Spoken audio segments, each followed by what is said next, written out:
വിശുദ്ധ പൗലോസ്ലീഹ കൊറിന്ത്യർക്ക് എഴുതിയ 2-ാം ലേഖനം 3-ാം അധ്യായം 4 മുതൽ 11 വരെയുള്ള വാക്യങ്ങൾ.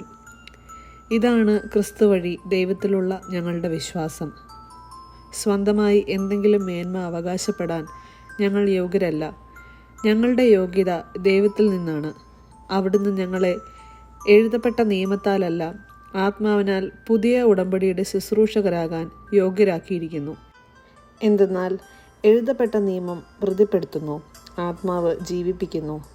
കൽപ്പലകയിൽ എഴുതപ്പെട്ട മരണത്തിൻ്റെ നിയമം തേജസ്സിലാണ് നൽകപ്പെട്ടത്. ആ തേജസ് മങ്ങിക്കൊണ്ടിരുന്നപ്പോൾ പോലും ഇസ്രായേൽ ജനത്തിന് നോക്കാനാവാത്ത വിധം മോശയുടെ മുഖത്തെ ജ്വലിപ്പിച്ചു. അങ്ങനെയെങ്കിൽ ആത്മാവിൻ്റെ ശുശ്രൂഷ എത്രയേറെ തേജസ്സുറ്റതായിരിക്കും. എന്തുകൊണ്ടെന്നാൽ ശിക്ഷാവിധിയുടെ ശുശ്രൂഷ തേജോമയമായിരുന്നെങ്കിൽ നീതിയുടെ ശുശ്രൂഷ അതിനേക്കാൾ കൂടുതൽ തേജോമയമായിരിക്കണം.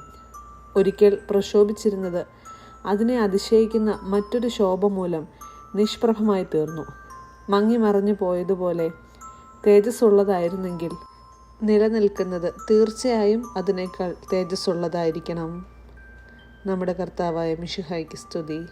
വിശുദ്ധ ലൂക്ക അറിയിച്ച സുവിശേഷം 1-ാം അധ്യായം 26 മുതൽ 38 വരെയുള്ള തിരുവചനങ്ങൾ. 6-ാം മാസം ഗബ്രിയേൽ ദൂതൻ ഗലീലിലെ നസ്രത്ത് എന്ന പട്ടണത്തിൽ ദാവീദിന്റെ വംശത്തിൽപ്പെട്ട ജോസഫ് എന്നു പേരായ പുരുഷനുമായി വിവാഹ നിശ്ചയം ചെയ്തിരുന്ന കന്യകയുടെ അടുത്തേക്ക് ദൈവത്താൽ അയക്കപ്പെട്ടു. അവളുടെ പേര് മറിയം എന്നായിരുന്നു. ദൂതൻ അവളുടെ അടുത്ത് വന്നു പറഞ്ഞു, ദൈവകൃപ നിറഞ്ഞവളെ സ്വസ്തി, കർത്താവ് നിന്നോടുകൂടെ. ഈ വചനം കേട്ട് അവൾ വളരെ അസ്വസ്ഥയായി. എന്താണ് ഈ അഭിവാദനത്തിൻ്റെ അർത്ഥം എന്ന് അവൾ ചിന്തിച്ചു. ദൂതൻ അവളോട് പറഞ്ഞു, മറിയമേ, നീ ഭയപ്പെടേണ്ട. ദൈവസന്നിധിയിൽ നീ കൃപ കണ്ടെത്തിയിരിക്കുന്നു. നീ ഗർഭം ധരിച്ച് ഒരു പുത്രനെ പ്രസവിക്കും. നീ അവന് യേശു എന്ന് പേരിടണം. അവൻ വലിയവനായിരിക്കും, അത്യുന്നതന്റെ പുത്രൻ എന്ന് വിളിക്കപ്പെടും. അവൻ്റെ പിതാവായ ദാവീദിൻ്റെ സിംഹാസനം ദൈവമായ കർത്താവ് അവന് കൊടുക്കും. യാക്കോബിൻ്റെ ഭവനത്തിന്മേൽ അവൻ എന്നേക്കും ഭരണം നടത്തും. അവൻ്റെ രാജ്യത്തിന് അവസാനമുണ്ടാകുകയില്ല. മറിയം ദൂതനോട് പറഞ്ഞു, ഇതെങ്ങനെ സംഭവിക്കും? ഞാൻ പുരുഷനെ അറിയുന്നില്ലല്ലോ. ദൂതൻ മറുപടി പറഞ്ഞു, പരിശുദ്ധാത്മാവ് നിന്റെ മേൽ വരും, അത്യുന്നതന്റെ ശക്തി നിന്റെ മേൽ ആവസിക്കും.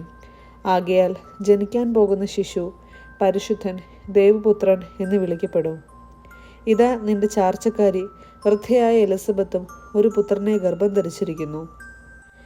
വന്യ എന്ന് പറഞ്ഞിരുന്ന അവൾക്ക് ഇത് 6-ാം മാസമാണ്. ദൈവത്തിന് ഒന്നും അസാധ്യമല്ല. മറിയം പറഞ്ഞു, ഇതാ കർത്താവിൻ്റെ ദാസി, നിന്റെ വാക്ക് എന്നിൽ നിറവേറട്ടെ. അപ്പോൾ ദൂതൻ അവളുടെ മുൻപിൽ നിന്ന് മറഞ്ഞു. നമ്മുടെ കർത്താവായ മിശിഹായ്ക്ക് സ്തുതി.